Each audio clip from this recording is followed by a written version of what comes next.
कटक संबलपुर सबु बेले कटकटा संबलपुर को ठकी चली हेले ठकीबार सीमा टपीगलानी एथर किंतु कटक संबलपुर को ठकिले परिस्थिति भयंकर आपण कौन कह चाहते स्वतंत्र ओडिशा प्रदेश गठन हवा परठारु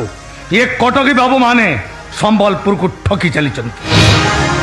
प्रति मुहूर्त पूर्वांचल पश्चिमांचल को एक्सप्लॉइट करी चली ओ मिस्टर जो कि ओडिशार पश्चिमांचल रे शुभुची स्वतंत्र कौशल राज्य गठन करिबार दाबी ओडिशारू अलगा ही जबार स्लोगान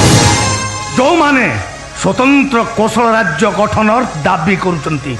आपण कोन सेमानकु विच्छिन्नतावादी कहि परिबे निज माँ को खंड खंड करि दबाकू काहाकू कोन भलो लागे तार कारण अन्य किछि नुहे केवल प्रतारणा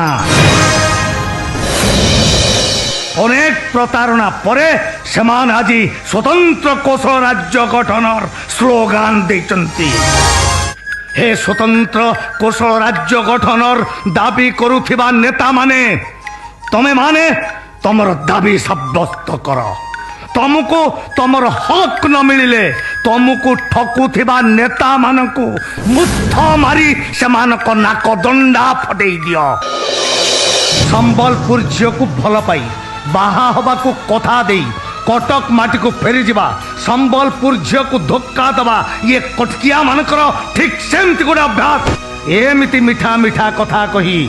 ये पूर्वांचल मनीष माने तम मान को ठकी चली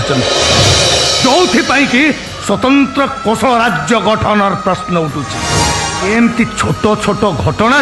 आज बड़ घटना सृष्टि होती एमती छोट छोट प्रतारणु घृणार गोटाए पहाड़ सृष्टि होती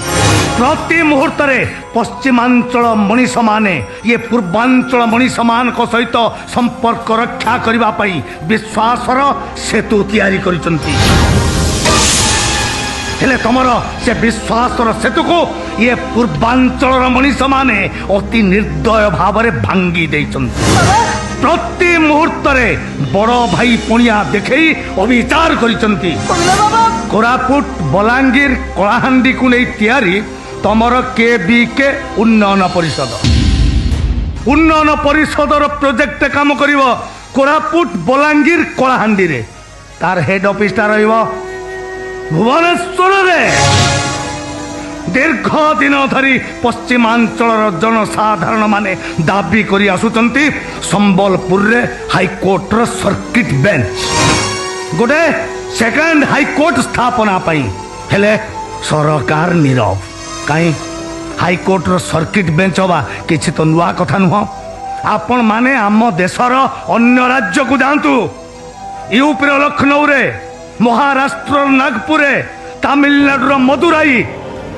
मध्य प्रदेश जबलपुर रही हाईकोर्ट रो सर्किट बेंच हेले आम ओडिशा रे हाईकोर्ट रे केस लड़ाई हेले संबलपुर सुंदरगढ़ बरगढ़ कलाहांडी बलांगीर सोनपुर लोक दौड़े कटक ये दाबी प्रति भी सरकार उदासीन कि विचित्र सरकारी नीति हे ओडिशा राजनैतिक नेता